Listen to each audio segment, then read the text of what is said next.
Guys, जब भी आपको नींद भगानी होती है तो या तो आप चाय पीते हो या कॉफी। लेकिन मेरा सवाल यह है कि क्या आपको यह पता है कि वर्ल्ड की सबसे स्ट्रॉन्गेस्ट कॉफी कौन सी है और उसको पीने के बाद आप कितने दिन तक सो नहीं पाओगे? डोंट वरी, मैं आपको बताता हूं। उस कॉफी का नाम है डेथ विश कॉफी। जी हां गाइस, डेथ विश कॉफी, जिसमें नॉर्मल कॉफी के मुकाबले 200 गुना ज्यादा कैफीन होता है और उसे पीने के बाद लगभग 3 दिन तक आप सो नहीं पाओगे।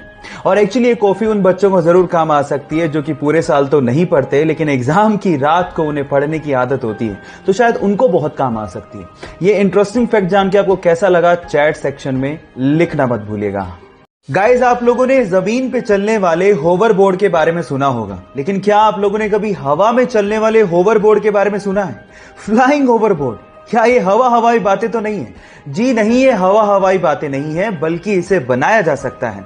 और इसे बनाने के लिए 2 चीजों की जरूरत है। पहला मैग्नेट और दूसरा पायरोलाइटिक ग्रेफाइट। ये पायरोलाइटिक ग्रेफाइट क्या है? ये एक ऐसा सब्सटेंस है जो कि मैग्नेटिक फील्ड में आते ही डायामैग्नेटिक सब्सटेंस की तरह काम करता है, यानी कि मैग्नेटिक फील्ड में आते ही ये मैग्नेट के अपोजिट डायरेक्शन में फोर्स अप्लाई करता है और हवा में ही रहता है।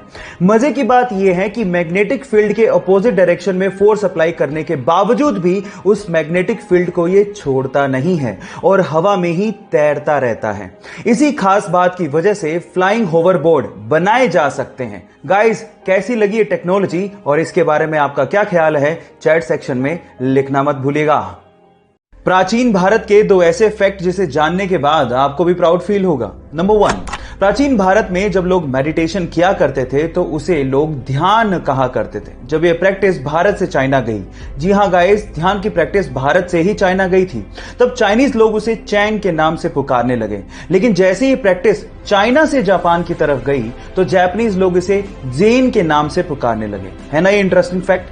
फैक्ट नंबर 2, आपने बचपन से ही रामायण के बारे में सुना है, लेकिन क्या आप इसका मतलब जानते हैं? डोंट वरी, वो भी मैं आपको बताता हूं। रामायण में राम तो भगवान राम है, लेकिन यन का मतलब होता है यात्रा या सफर या जीवनी। तो इसमें भगवान राम की जीवन की यात्रा को बताया गया है, इसीलिए इसे रामायण के नाम से जाना जाता है। ये दोनों इंटरेस्टिंग फैक्ट जान के आपको कैसा लगा? चैट सेक्शन में लिखना मत भूलिएगा।